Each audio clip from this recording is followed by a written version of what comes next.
Near the end of the Ice Age, the glaciers encompassing North America began to retreat. At the same time, enough water was trapped frozen in these glaciers to allow North America and Asia to be connected by a vast landmass, known as Beringia. People of Northeast Asian origin lived in Beringia, eventually making their way to the Americas. These first Americans are the direct ancestors of contemporary indigenous Americans. While the nature and timing of the first Americans is still debated within archaeology, it is widely established that the Clovis culture is the first widespread cultural adaptation by early American peoples. Clovis people lived in North America during a time with very different environmental conditions, flora, and fauna than are present today. Megafauna, including animals like mammoths and mastodons, lived in the Americas and were hunted by these early Americans, wielding hunting weapons tipped with stone points. In this video, I flint-knap one of these Clovis points and discuss the archaeology of these ancient American peoples.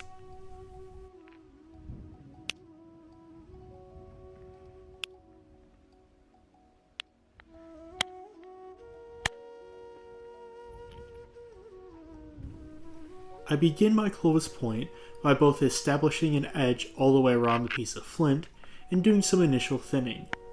Once the edge is established, I can remove the crusty outer surface called cortex and begin more intense thinning of the piece.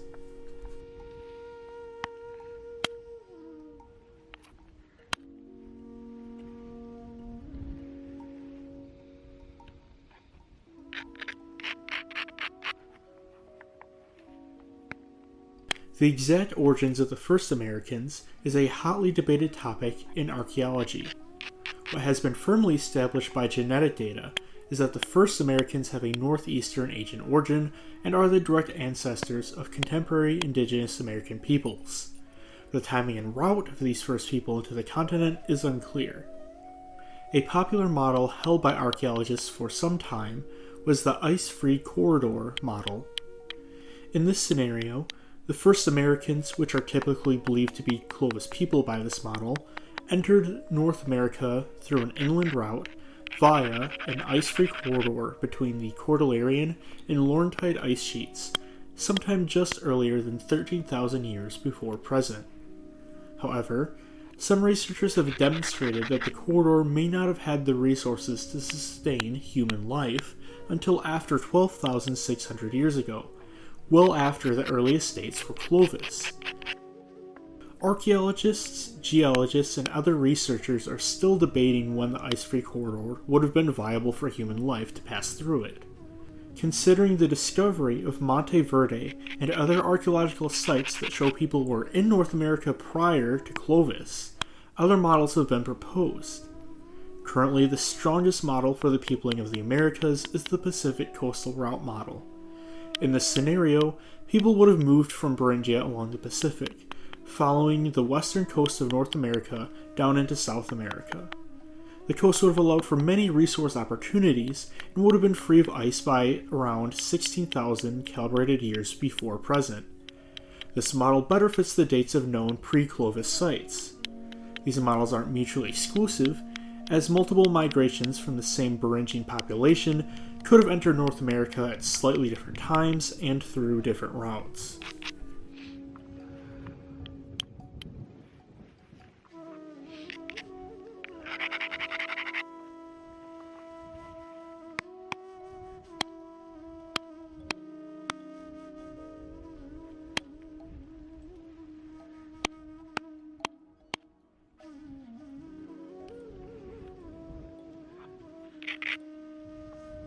While there is evidence for people in the Americas prior to Clovis, most archaeologists agree that Clovis technology represents the first widespread, recognizable cultural complex in North America. Clovis archaeological sites are dated to 13,500 to 12,500 years before present in the Paleoindian period. This time frame falls right at the end of the Pleistocene epoch, right when the last ice age was ending. The most diagnostic part of Clovis technology are Clovis points. These stone points were flint-knapped to have a lanceolate outline, concave bases, and special flakes called flutes. Flutes are special flakes removed from the base and extend towards the tip, usually ending less than halfway up the piece. The result is a thinned base with a distinct flake scar visible on the face of the point. While archaeologists don't agree on a single explanation for fluting, Clovis people probably did this because the flutes allowed them to attach Clovis points to a shaft with greater ease and create a more secure bond between tip and spear. These points were probably attached to light spears propelled by a spear thrower, which is also called an lattice. Spears that were part of this weapon system have an indentation at the butt end, which fits onto a hook at the end of the spear thrower. When propelled forward, the spear thrower launches the dart with greater accuracy and force than a hand-thrown spear. Clovis hunters would have used this technology to hunt medium to large-sized prey animals.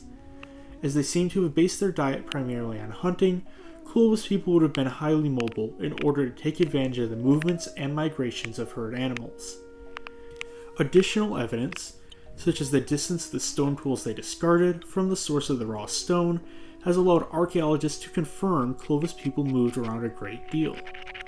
Clovis archaeological sites are found over a huge geographic area, everywhere south of the Wisconsin ice sheets into what is now northern Mexico. Clovis people probably lived in small groups called bands, and didn't stay in one place too long. Depending on the time of year, a band of Clovis people probably didn't occupy a base camp for more than a period of a few weeks to a couple of months.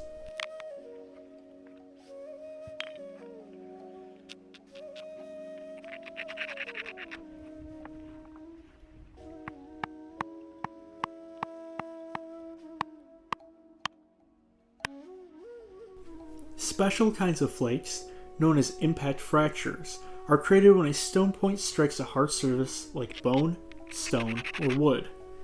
These impact fractures have been found on Clovis points, which proves that they were used as hunting implements. Clovis points were also used as knives, which has been demonstrated through an archaeological technique called microwear analysis. Clovis points may have been hafted to spears with a foreshaft, a detachable segment at the end of a spear. Clovis points hafted in this manner could have been used as both projectile points and as knives, as the situation demanded. Very large examples of Clovis points have been found at some special sites, and the size of these pieces would suggest that Clovis people would have used them for knives rather than as spear tips. When attempting to produce the iconic flute associated with the Clovis point, there is a relatively high chance of breaking the point.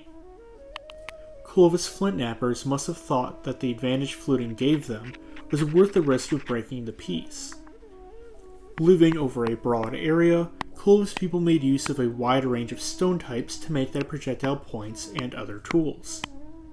Chert, a synonymous term for flint, was their favorite material to use, and they used a wide range of chert sources. Other types of rocks Clovis people flintknapped include obsidian, quartz crystal, agate, jasper, rhyolite, quartzite, and more. I am using Georgetown flint from Texas for making this Clovis point. Clovis people needed tools other than points for the range of activities present in their lives. They made bifaces to serve for cutting many different kinds of materials, including butchering and sawing wood. Scrapers were used to process hides into buckskin, and also for processing plant materials. Clovis people also made cores, from which they removed special flakes called prismatic blades. These narrow flakes have long parallel edges and were great cutting tools.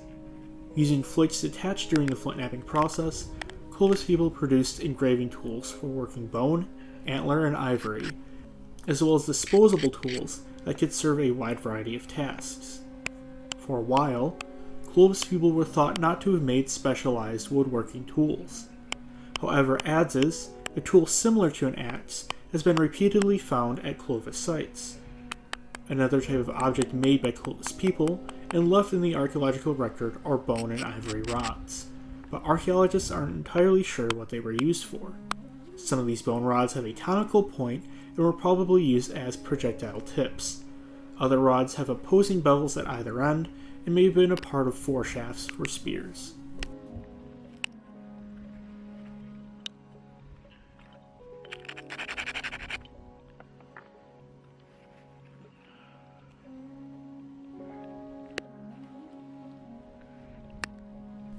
With the thinning of the piece done, I'll use a combination of small percussion flakes and pressure flaking to contour and shape the stone.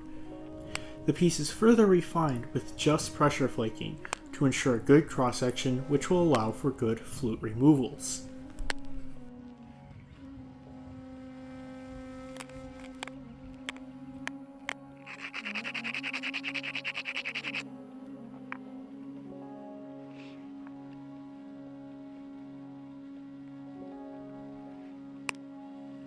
Clovis people hunted a range of animals, including mammoths, mastodons, bison, deer, elk, caribou, bear, horses, alligator, tapir, peccary, giant sloths, camels, and glyptodont.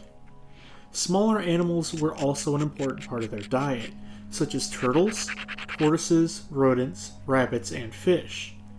Plants probably did play an important role in these Paleoindian people's diets, but the sad reality is that preservation in the archaeological record is rarely kind to organic materials.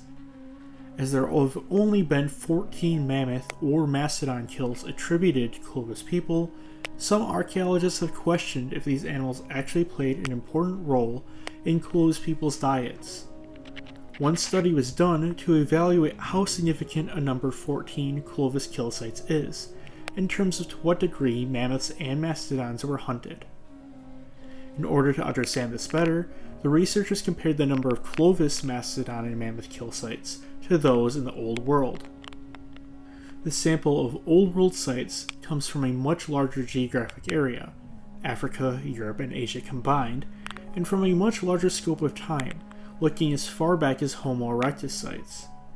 In total, the authors identified 21 Old World kill sites of mammoth, mastodon, and other elephant species, notably using less strict criteria than Clovis sites for determining what does and does not represent a kill site. Given that Clovis kills come from a much shorter time span, by comparison 14 kill sites may actually represent an unusually high level of mammoth and mastodon hunting. While the authors do suggest some preservation biases or other biases may be at play, they conclude that Clovis people probably targeted mammoths and mastodons for food more so than any other group in the archaeological record. This doesn't mean that these animals were a part of every Clovis meal, but that they were still a common prey choice nonetheless.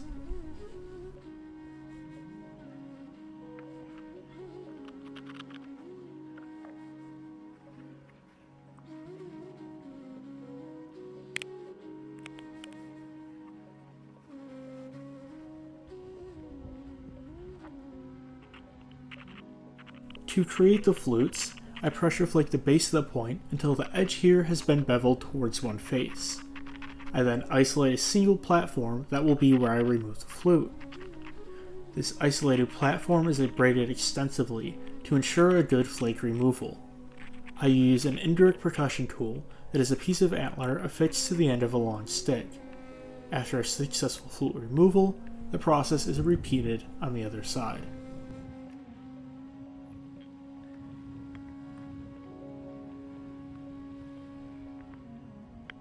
The end of the Ice Age would have presented no shortage of challenges for Clovis people. Long winters, an overall cold climate, now extinct predator species, and a largely unpopulated landscape made North America a challenging place to live during this time. One strategy that Clovis people undertook to cope with these challenges is caching. A cache is a group of artifacts that was purposefully set aside rather than discarded, abandoned, or lost. Clovis caches include bifaces, projectile points, blades, cores, rods made from bone and ivory, and occasionally other items. Caches represent the manufacturing of objects and their deposition in temporary storage locales in locations people anticipated needing them for future use.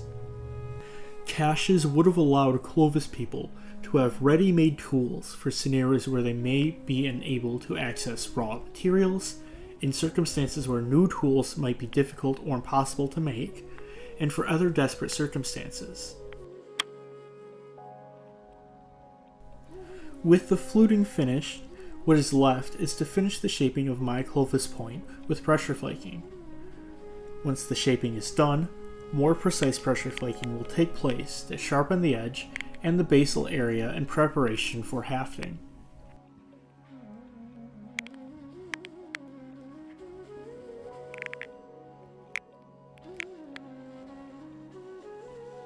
There is only one known Clovis burial, but it is one of the most important Clovis sites, and perhaps even one of the most significant North American archaeological sites. This burial is known from the Anzac site and was discovered in 1968. The person buried here was a male infant whose remains are fragmentary and incomplete. The individuals who lost the child buried him with over 100 stone tools, 15 bone tools, and sprinkled the body with powdered red ochre. The tools are diagnostic of the Clovis culture, and the direct dating of the bones has yielded a date of 12,707 to 12,556 years before present. The genome of the Anzac child has been analyzed extensively. Data from this analysis shows that this child genetically belonged to a metapopulation from which many contemporary indigenous American groups are descended, and is closely related to all indigenous American populations. The results of the analysis are consistent with a model in which people arrived in the Americas a few thousand years before Clovis, and that contemporary indigenous groups are descendants of the first people to settle the Americas. Additionally, the results are consistent with previous DNA-derived models, which suggests that all Native Americans derived from a single source population, but that there was secondary movement into the Americas during the early migration of the people into these continents. The Anzac child's genome has contributed greatly to archaeologists' understanding of how the Americas were populated and by whom. This burial also shows that Clovis people had to deal with aspects of caring for others, death, grief, and loss that all groups of people experience, both past and present.